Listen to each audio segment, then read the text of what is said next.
Essentially, it's a mood disorder where you experience hyper highs and low lows. Fortunately, in my case, it's not alcohol or drug induced. It's induced really by stress. And I was diagnosed when I was about 20. I was at uni. It was kind of a various build up of stressful events. Got admitted to A&E. From A&E, I was asked, in fact, I was told, like, you need to go to a mental health hospital, or we're going to take you up to one. And then arriving in that very first hospital all those years ago, that's when I entered the system and, realized that I didn't know then, but my life was going to be very different forever.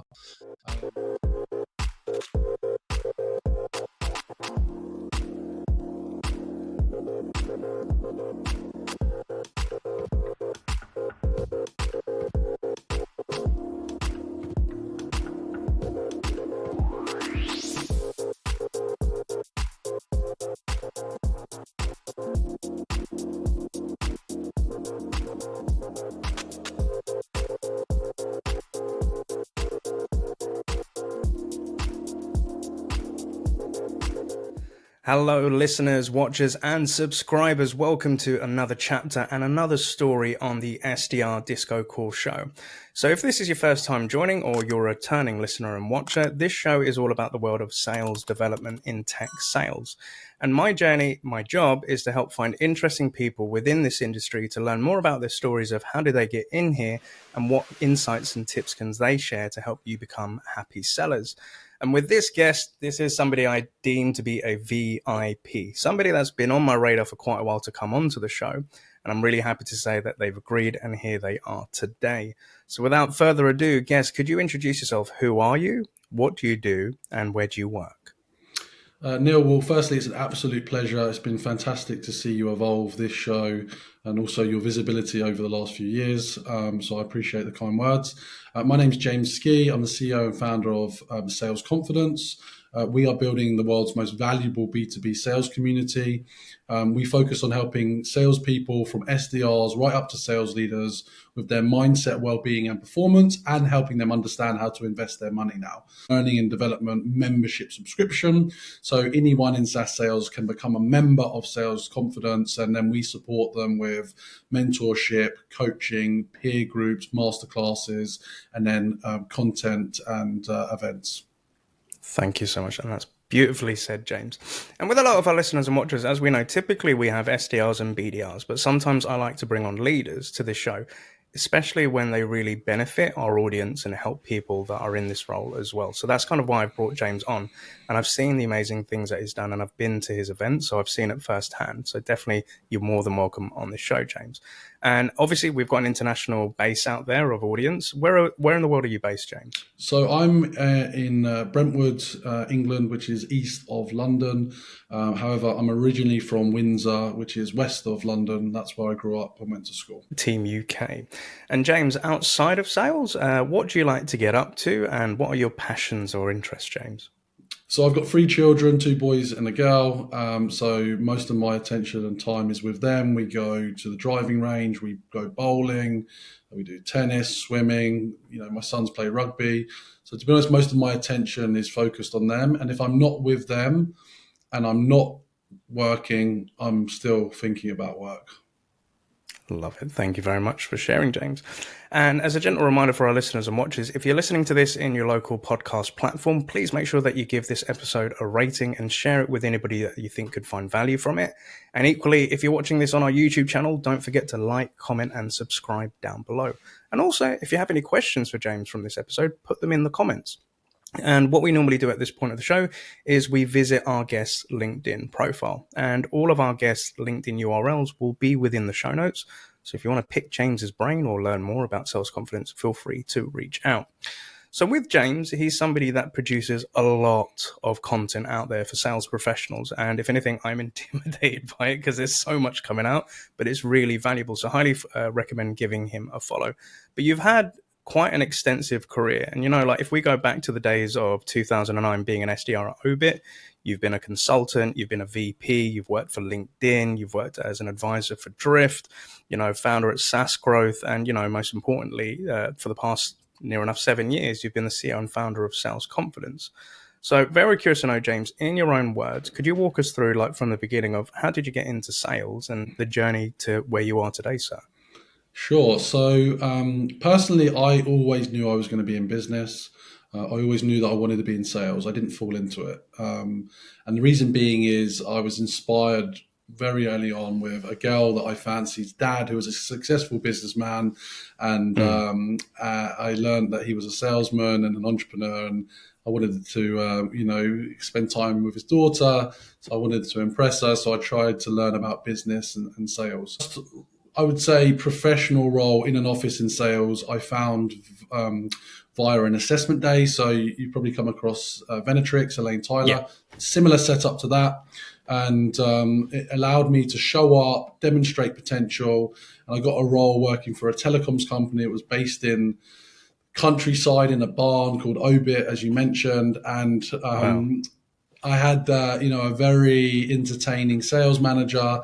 He gave me a phone, a yellow pages, and said, start calling people in Bristol. So I did. I remember the very first call that I ever made. I literally was shaking. And then once Mm. someone spoke, I just hung up. I didn't even deliver a Oh, pitch. wow. That was the beginning of my journey. But, the sense of satisfaction when you booked a meeting, Mm. once that happened, I was in, and I made it my kind of duty to identify the top performers in that company and Mm. found one, and then learn everything I could to be as successful as possible at that stage. I love that. I love it. And jumping onto your first cold call, then hanging up. But to your point, when you finally do book that meeting, that feeling of you finally did it.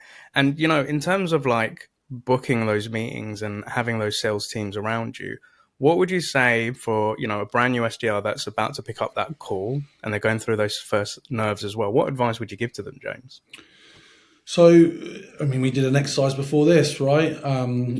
You can just center yourself. You can breathe. You can let go of the anxiety. You can Mm. also reaffirm that the fact that absolutely nothing bad is going to happen if this goes wrong. The worst thing someone's going to do is swear at you or hang up, right? And it's Yeah. not that bad once you've experienced it. So I think you've got to Mm. detach yourself from the early outcomes and you just have to take action.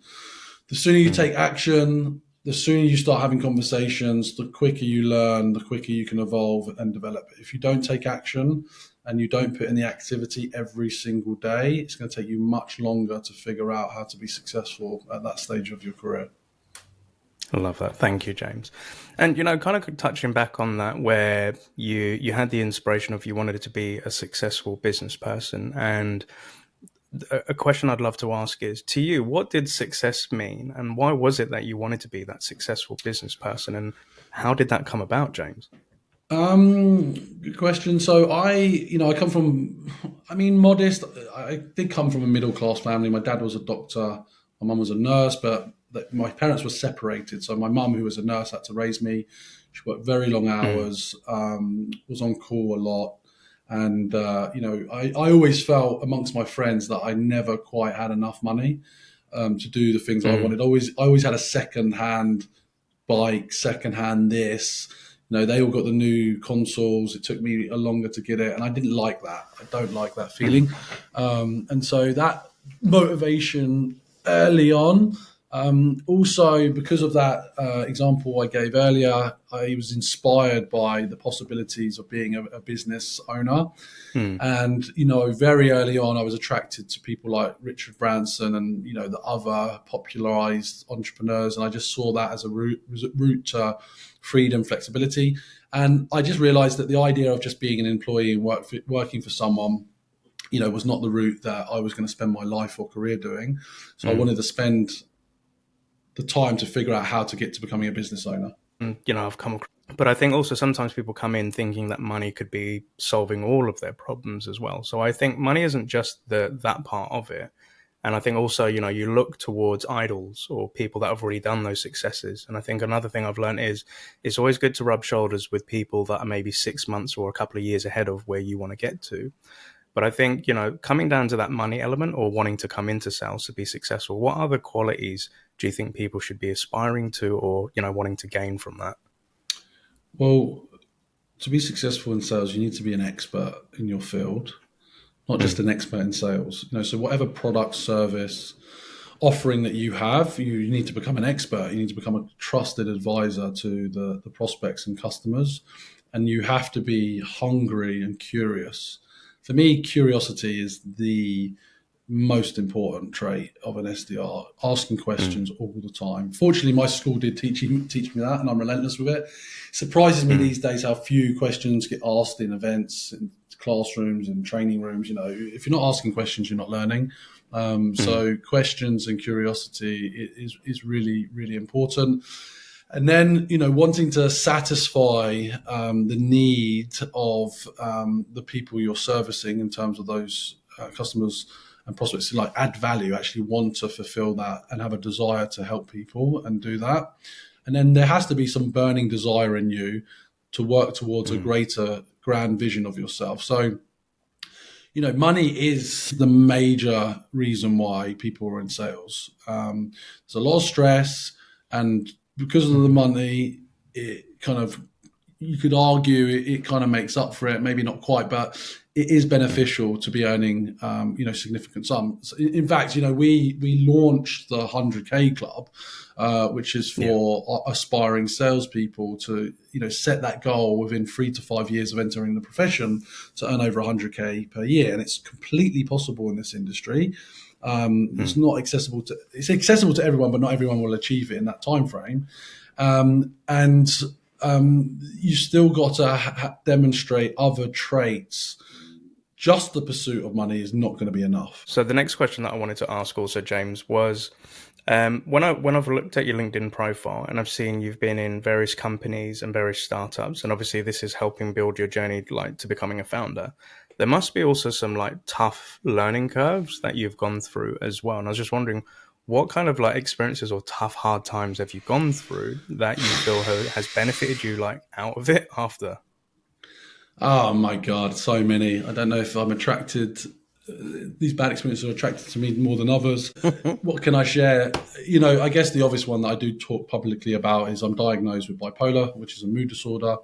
I've spent over 200 nights in mental health hospitals throughout my career. Wow. 7 different mental health hospitals across the UK for various reasons. And, it's not very productive being in a mental health hospital when you need to run a business. It's very, very humbling, and it gives you an insight to humanity that I don't think people that have not gone through something like that, not to be unfair, but would have experienced, because it is incredibly grounding. You're stripped of all status. You are, kind of left to deeply reflect on who you are as a human, what it means to wake up each day. And as a result of that, I do think I'm a very kind of empathetic person, have a huge amount of insight, self-awareness, emotional intelligence. And I'm very, very kind of aware of other people's difficulties and experiences. And to be honest, I think actually for me having more of these type of conversations is I think people see a lot of my high energy content, my status updates, the whole sales confidence thing, people talking about me quite a lot in the industry, and they think, oh, this guy is a bit much, bit of a character, a bit of a monkey. And I am that as well, but also, I'm actually very grounded, very humble. I want to be very helpful. I genuinely care about helping people. I wish I could help more people. That's why I want to be more successful, because I do want to help more people. I don't think enough people I've got access to the message that I want to bring to the table. So that's, one pretty major example. Yeah. And, for somebody ignorant like myself with bipolar, because again, I don't know ins and outs. I've had friends and family members that have been, diagnosed with that. But just to help us understand a little bit more, could you give us a bit of an insight as to how did you come about with that diagnosis? And, as you said, it affected you running a business and, being stripped of things. Could you explain what is bipolar disorder, and then also how it affected your life and things with work? Yeah, so bipolar is also known as manic depression. And essentially, it's a mood disorder where you experience hyper highs and low lows. Fortunately, in my case, it's not alcohol or drug induced. It's induced really by stress. And I was diagnosed when I was about 20. I was at uni, kind of a various build up of stressful events. Got admitted to A&E. From A&E, I was asked, in fact, I was told, like, you need to go to a mental health hospital, or we're going to take you up to one. And then arriving in that very first hospital all those years ago, that's when I entered the system and, realized that I didn't know then, but my life was going to be very different forever. And essentially what it means for me, I'm a very driven, outgoing, gregarious, highly motivated person that likes to do a lot of things very fast, too much for me. And when I use the analogy for me is when I'm spinning a lot of these plates, I like not just plates, I like china plates, and I want loads of them spinning at the same time. I get buzzing out of that. With the kind of being high, you start adding too many plates, and then you crash. That's what generally leads to my hospital admission. The downside, when things don't go right, or you're not aligned with a purpose, or you're grieving, or there might be some other factors, is depression. Depressive episodes are horrible, and I feel for people that have experienced depression clinically, even just mildly. To be honest, it's not a fun experience, but that leads you into kind of a very dark, lonely place where your thoughts are kind of clouded with. You lose optimism for life and experiences, and so it's kind of cyclical. It's hard. I can't really tell you when it comes. I have some very good insights about what might be changing. My last admission was in 2020, so 4 years ago. So that's a pretty good run for me, and I hope that also by kind of speaking openly about it, even just in this moment you asking this question, I'm reflecting, where am I at? What's my energy level like? What have I been up to this week? Have I pushed it too much? Am I going to rest tonight and tomorrow? Which I will. You just become very hyper aware of how you need to live your life so that you can be stable.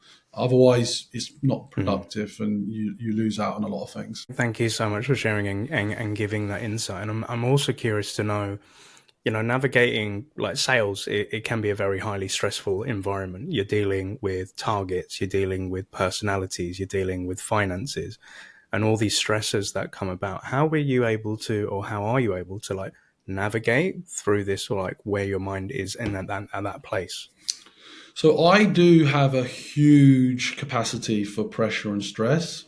The difference is when people are getting to breaking point, I think they do just stop and come down, or if they break, it's not in a dramatic way. The problem I have is when I break, I break in this really, really dramatic way.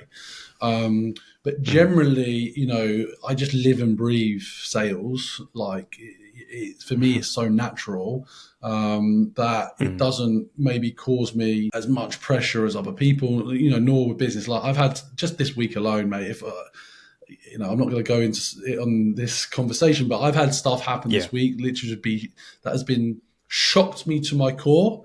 But when I get through the end of the day, I'm just like, it's just another day running a company. Like it's just another day, and I'll have many more of them.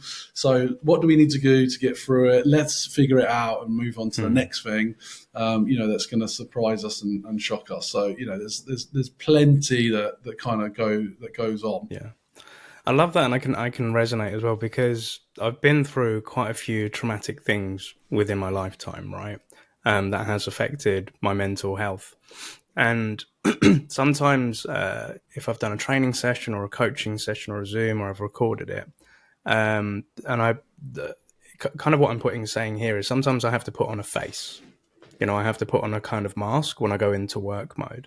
And somebody may ask, "Oh, hey, Neil, how's things going?" And I'd be like, "Yeah, everything's great. Looking forward to this session." But unbeknownst to them, something horrible may have happened, where my father's been admitted to hospital, or something's happened with my son, or, I'm worried about paying that bill or covering rent for that month. And sometimes putting on that face. And I think sometimes beautifully what happens, and I've noticed this more in sales, James, is you come across other people that have gone through ups and downs as well. And sometimes this magical thing happens where you're able to connect with that person when they ask you again, Neil, are you sure you're right? And they ask that, and then you may then unload and say, actually, no, do you know what? The world's gone to shit a little bit, and this is where I'm at. But having that person to hear you is, beautiful. And I think I've recognized it more and more within sales because, again, it being a very stressful environment, our mental health does get affected. So I was just wondering, for anybody, James, that's listening, if they are going through a bit of a hard time, or perhaps they don't know where their mind's at, I always kind of think, don't try and mask everything and block it, because it will then bottle up and it will just come out elsewhere. But any sort of advice for somebody that may be in that low or dark place? Yeah, I mean, it's common cliche advice, but talking to someone, and actually multiple people, is key. So, who are friends that you can trust, that have been through thick and thin with you? Let them know what's going on. Two, I mean, you're a great example of this. A professional coach, a coach that can give you time and space. And a lot of your stress might be directly related to work, but it also might be related to personal. I think separate to a coach is a therapist. Therapist acts differently to a coach. The therapist will really just give you the space, completely non-judgmental, non-advice, doesn't need to know what you do, where you're from. And I love therapy. It's just relaxing, and same. I'm an advocate for it. It's so calming, and everyone should be having it in some form. And then, if you're really in crisis, and sorry if you are, or you feel like someone might be, you might need a more serious intervention, which obviously would be a visit to your GP. It would be a psychiatrist appointment. And, hopefully you do all of those things, it will avoid the extreme experiences that I've had. And you do have to accept that if things aren't right, you do need to step away from your role and your life. You need to take time out. You've got to get things right and in order. So that for me is kind of what's would be the kind of important considerations. Great advice. And I totally agree with because I think sometimes people feel that if they share their problems, they're burdening other people, right? And I think to your point, like speaking to your day ones and letting them know, just speaking it out, because it will ruminate within your head. And when you vocalize it, it can, relieve a bit of pressure. And, I'm somebody that goes through therapy, advocate for it. And there's sometimes there's a connotation that people only go to therapy when they're broken. But some healthy people, that even if you're doing well in life, they still have therapy because it helps them marshal their thoughts, just like kind of all this monologues going on in their head. It helps you, vocalize it and make sense of it. And I think working in sales or, being a founder, dude, your brain is going 100 miles an hour thinking multiple things that you need to do and do this, and helping somebody rein those things in. So, therapy isn't just for when you're in that bad place, but it can also be used when you're still in a healthy mindset as well from it. And, coming back to being a founder. So obviously with sales confidence and what you've built there, you've dipped into other things in being a founder journey. So what's kind of your founder journey been like, James? So for me, it's been a roller coaster. It is for many founders. So, I was at LinkedIn. I was at the peak of my career in sales, working for one of the best companies in the world, earning multiple six figures, doing multi-million pound deals, working with the biggest companies in Europe, and having a great time. But I identified this opportunity to bring salespeople together, to learn, to network, to make connections. So I had a particularly good month of income. And I thought, well, I'm safe, for a few months. I didn't go full time into sales confidence straight away. So I had a contract with someone to kind of, fill any income gaps. And then eventually I transitioned after about a year full time into sales confidence. And that was 2019, came out of the block, did some massive deals. I basically am the guy between the UK and the US that has launched most of the top world-class sales technologies in the UK over the last 5 years. So SalesLoft, Gong, Sixth Sense, Zoom Info, Exactly, Varison, you name them. If they are world-class, they've come and worked with me. And so as a result of that, I was able to build a lot of momentum. I thought I was going to build a global company. And then COVID hit. And while everyone in tech was flying, as an events owner, I was on my knees, had to let everybody go. That probably held me back for 2 years. And then it was only in 20 that I was able to kind of recover. And I would say 2023 was really for me like the kind of breakout year, especially for our membership foundation. And now it's all about growth and international expansion, building a team. And really, the goals that I had 4 or 5 years ago, I'm now in a position to hopefully, execute and achieve them over the next 3 to 5 years. And if I'm honest, even though I've been at this for 5+ years, I kind of feel like I'm in year 2 of now a 20-year plan. I'm on 20 years for this, and I want to build a global company. And so, this is just year 2, and I'm looking forward to more of it. I love it. And I look forward to following this journey because you are inspiring, dude. And for a bit of transparency for the audience. So I came across Sales Confidence a few years back. And obviously, my first stint was working for a North American company, but in the UK. And then I went to go work for a Belgian startup.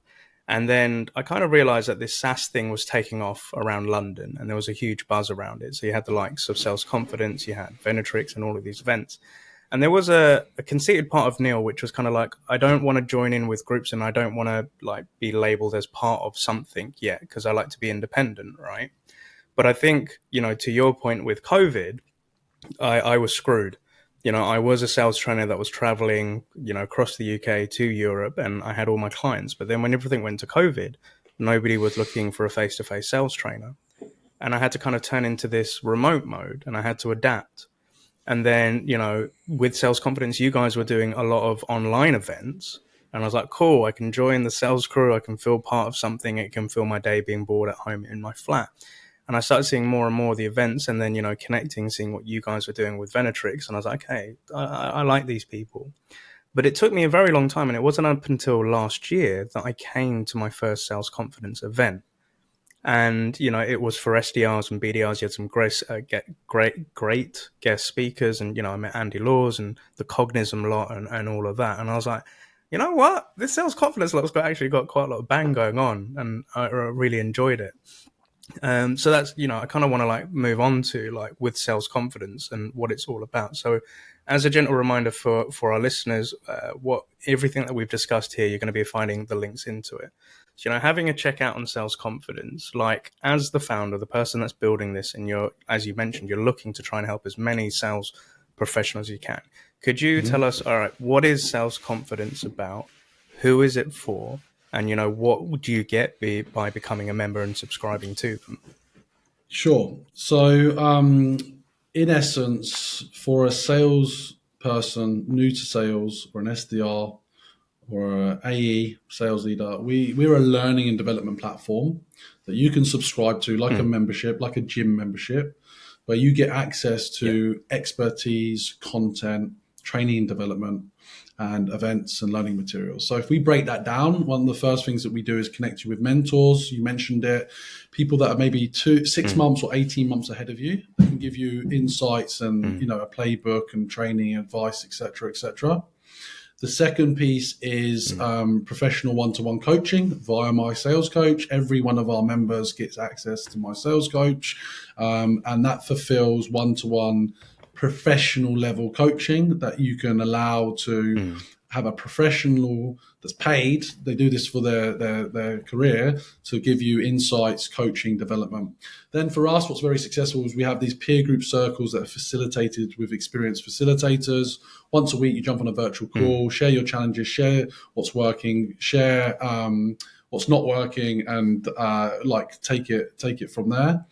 And then we also have kind of a masterclass series where we bring in world-class experts in different fields. This week, in fact, we had Mark Akers on cold calling, one of our most popular sessions.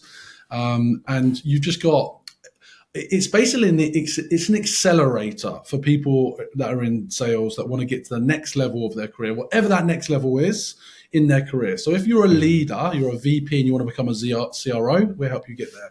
If you're a SDR and you want to become an AE, we'll help you get there. And the problem with YouTube, Google, free resources, influencers, is it's all noisy, it's convoluted, it's complex, and you don't know where to focus. Yeah. Whereas, when you come into our platform on Sales Confidence, it's dedicated just for you, it's designed just for you, and it supports you. And then the next value add that I don't think people realize that we offer now is around advice around what to do with the money that you make in sales. So we now give advice around investing in pensions and savings and ISAs, as well as advice in property investment. We're looking at other investment types, angel investing. Just like at the end of the day, if you can make the money that you earn from your base salary and your commission work for you in investment instruments, that may compound a lot further than your actual income over a period of 5 years, for example. So, it's a huge amount of value. And, so many people that will be listening to this have access to a personal development budget from their company. For me, that's just a no-brainer. Like, just get involved. And then the next part where we have to work, a number of kind of angles is with companies, to appreciate that we can add value when they've got their own training, development, coaching. Like, where do we slot in? And that's, some of the work that we've got to do and we've got to figure out. That's freaking amazing, James. And you heard it from the founder's mouth. And again, all information about Sales Confidence will be in the show notes if you want to check them out, or if you want to ask James any questions before becoming a member.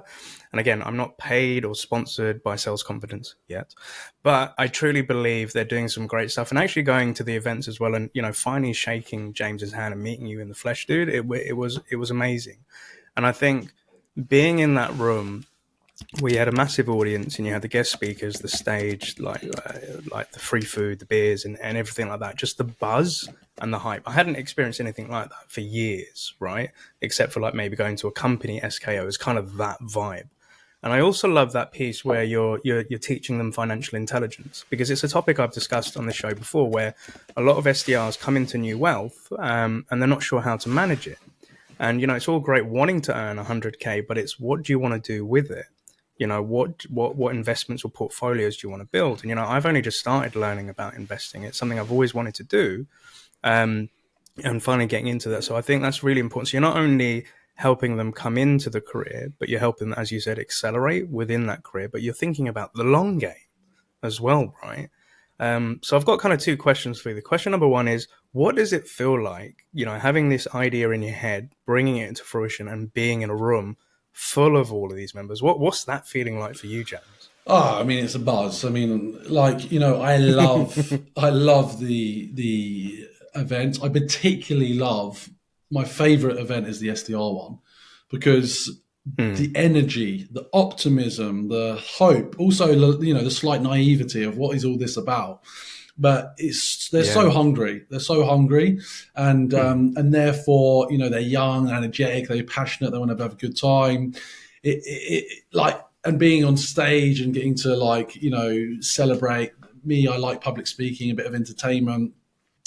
I could do. I'd be tiring, but I could do that every night of the week. It is phenomenal. I love it. And it's true that the energies in those rooms and events is amazing. And I was really, pleasantly surprised. So obviously, like being with my sales coach, with like Mark and Kev and co, when it was announced that there was the partnership between Sales Confidence and my sales coach, I was really happy. I was just like, cool, they're part of the crew, they're part of the family. And, meeting quite a few members that get the coaching, awesome source. The second question, because, all right, let me give a bit of context and background. So for somebody that's very confident, for somebody that's founded a business, somebody that's growing this huge community in sales, and you're doing this, with partnerships, and this is something you're leading, I'm curious to know, like, where does James Ski get his coaching, or how do you seek mentorship, or how do you learn, James? So I've got a list of 20 of the kind of most interesting entrepreneurs in the world that inspire me. The first thing I do is I follow every single one of their channels. I have bought their courses. If I can get to their events, I will get to their events. I've probably met 60 to 70% of them now, and that's not easy considering that some of these are major, influential entrepreneurs around the world, big stars. So I model these people. I watch their content. I watch their videos. As I said, I buy their courses. I also I have my own coaches. Some are more around kind of mental fitness, well-being. Others around more being a CEO, how to scale a global company, how do you go to market, how do you raise funding. I also have a well-being team, which is a psychologist, a psychiatrist, a PT. So, like, I am highly invested. In fact, I'm not sure how much I want to give away, but I'm gonna put out a post of like, I spend a lot on coaching, and I think in the UK there's this reluctance to invest in yourself unless you're company, and it's sad because if you want to get ahead, the company doesn't owe you anything. You're on your own career path. Your level of earnings is down to you. The upside is totally down to you. So how do we kind of get to the next level is super important. And I think like that is really, really kind of what it's about. You got to hold yourself accountable to get there. And this year for me, the big thing that's happened to me this year, and I hope I can execute. I'm just like, God, what I'm doing is not difficult. My aspirations might be big, but they're not that, like, they're not new. So why can't I do it? And I think everyone should ask the same question. Why can't you earn 100K a year? Why can't you become a VP of sales in 5 years? Why can't you be a founder one day? Why can't you run a side hustle? These are all things that I think are things that people should, ask themselves the question and think deeply about. You're right. You're very right, sir. So multiple things there that really do resonate. I think the first point is, the coaching and the mentorship, and it's great to get the insight as how does James learn, right? Because I think I was on LinkedIn the other day where somebody was talking about he's really happy to see people are now starting to invest in themselves in coaching, around sales coaching. And they asked me the question like, Neil, who do you get coached by? And I said, I've actually got quite a few coaches. So similar, I've got a fitness coach that helps me with my body, but also with my mindset. I have a therapist that helps with my mental health. I've got advisors who are content creators, and they give me critique on the content and things that I put out there. But also, the reason I joined startups is because I wanted to learn from the brains of the world that have built really cool companies. And it wasn't until I got into this coaching gig did I realize, actually, you've got quite a lot of coaches in your life, and it's cool. And it's the same way, like, if you wanted to have your dream body, you would pay a gym membership and you would pay for a PT. So why wouldn't you do the same thing with your career, right? And, thinking about the point of, you want to have more and why can't I do it? So I think we've both read the book Rich Dad, Poor Dad, where it has the mindset of a poor person thinks I cannot afford it, but a rich person thinking is, what do I need to do to afford it? So I think that's one of the great skills that I've learned in sales is the adaptability. So you're trying to look for the solution, you're trying to find the path. And sometimes you may not need to have all the steps lined out and know exactly what you're doing, but as long as you take that first step, you get there, you'll be able to see the next step. And as long as you just keep going. But coming back to the just keep on going, again, for transparency, I got a bit of coaching from James last month, right? Where, he's given me kudos for this show, and he asked me the question, what are you looking to do with this show? And I was just like, just keep going. I love doing it. This is something I'm passionate about. But he then asked me the question, and it made me feel really uncomfortable, but I was grateful that you did it, James, is like, who do you look up to in terms of like podcasts and content? I said, Stephen Bartlett's. And my mantra is I want to be the Jay Shetty for SDRs. And then James said to me, he said, well, if Jay got to where he's got to, do you think he just wanted to continue? And I was like, no. And I was like, oh, he's got me in a trap. Not a trap, but he's right. And then he said, well, he said Jay went 10x. And I was like, yeah, he's freaking right. And that conversation has resonated for weeks in my head. And it really got me thinking about my content, how we do this show.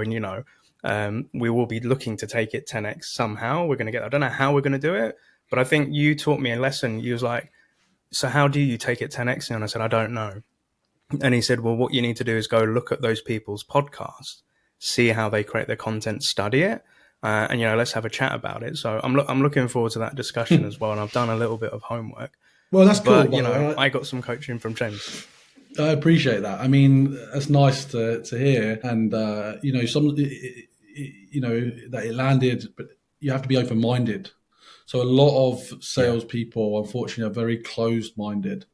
They don't take feedback Mm, well. They don't take on board that they have to do mm, these different things, that they have to learn, they have to invest in mm, themselves. And therefore, they don't. A lot of people do well mm. in sales just being average. You can earn 150 to 200K Yeah. in SaaS and be average. But like you could earn 250, 300, it goes up. So if you Yeah. really double down. So I think people come into this industry, especially those of you listening, you're really at the beginning of it and you're like, oh, 100K would be amazing. It will be when you get there, but you will realize that there's many, many paths that you can take this and get into Yeah. serious earnings and fulfillment and enjoyment, and will Mm. all come. Yeah. And to your earlier point, it's part of this journey, and you will go through trials and tribulations with it. And I think a lot of people want to rush this career or try and get to that as quick as they can. But a kind of story that I learned was the biggest fact is there's a lot of lottery winners out there. They win millions, right? But they literally go broke within a year because but somebody who's built a business and made millions doesn't go broke. And the reason being is the person that's got all that wealth straight away, they don't know how to manage it. They don't know how to move it around or invest it and save it, etc. But for a company founder that's built like $1 billion business, he's gone or she has gone through those ups and downs. They've gone through recessions. They've gone through pandemics. They've learned how to adapt. And that's why they're able to value that wealth and know how to manage it. But Mm. to your earlier point, again, as well as all these things that you want to do, they're not impossible because other people have done it, and if you're able to find out from those people, seek those coaches and mentors that have done it and learn from their stories and also learn from their mistakes. That's kind of like what I wanted to do. I remember like being in my first tech startup, Zora, where our CEO Teen was employee number 11 at salesforce.com. He was Mark Benioff's first CMO. And he built Zora. They've gone public, and I'm still a big fan of Zora. But I remember once I was in Covent Garden, and Teen flew over from San Fran, and he's just giving a talk about where we're going, the sprint to 100 million, how we're going to get there. And I asked Teen a question, and it's only now in hindsight I realized maybe I shouldn't have asked, but I had to ask it. And I said to Teen, what would you have done if you didn't launch Zora and you just stayed at Salesforce? And he said to me, I can't imagine a life like that. I wouldn't have done it. I had to do something. I had to go build my own thing and do it. And that stuck with me of, building a business and going on that founder journey. And it is a journey. And I love how you said, sorry, I'm freeballing here, but That's where you cool. said, you've got a 20-year plan and you're 2 years into it. That's beautiful because, there is a journey to take, but, you're kind of at the cusp of it. And I've only been doing my biz and this pod for about 6 or 7 years, but I still feel like I'm a baby in this and I'm still new to this. I don't know everything, but I'm really looking forward to that journey Mm. and going through it. But it's been absolutely inspiring having you on this on the show, James. I'm really grateful that you've come on board. But the question that I love to ask my guests is, okay, so if we could go back all those years ago and you've got that young James who's in that barn, who's just about to pick up that phone and scared before he hangs up, what 3 bits of advice would you have loved to give to a younger James Ski? Take your time. It will happen eventually. It will happen. Just take Yeah. your time. Secondly, go and find more people that are ahead of you and spend time with them. They will give you the roadmap and the keys to success. Go find them. Build friendships with them. I didn't build enough friendships. I'm not great at that, even though I'm a super networker. Invest more in. When I say friendships, by the way, let's just be clear. I don't mean friends to go and have a beer with. I mean friends that are going to help you get to the next level. And then third, have fun. It's got to be fun. Like if you're not having fun, get out of it. Yeah, solid advice. And are there any shout outs or kudos that you'd like to give out today, James? Shout out to you. I think, honestly, as someone that does interviews, this has been really smooth. I like your questioning style. I like your pace, and it's been great. So thank you for having me. You've made me feel really special today, James. So thank you. A big, big gratitude to you, mate. And again, a big thank you to our listeners, watchers, and subscribers for joining us on James's story. Again, his LinkedIn profile will be in the show notes. There'll be lots of information about sales confidence if you want to reach reach out to him, connect, and seek more information, feel free to do so. And also, if you're listening to this in your local podcast platform, don't forget to give us a rating and share. And if you're on YouTube, make sure that you like, comment, and subscribe down below. But James Ski, CEO and founder of Sales Confidence, has been an absolute pleasure. I look forward to seeing you real soon, sir. And most importantly, happy selling. Thank you. Take care, all.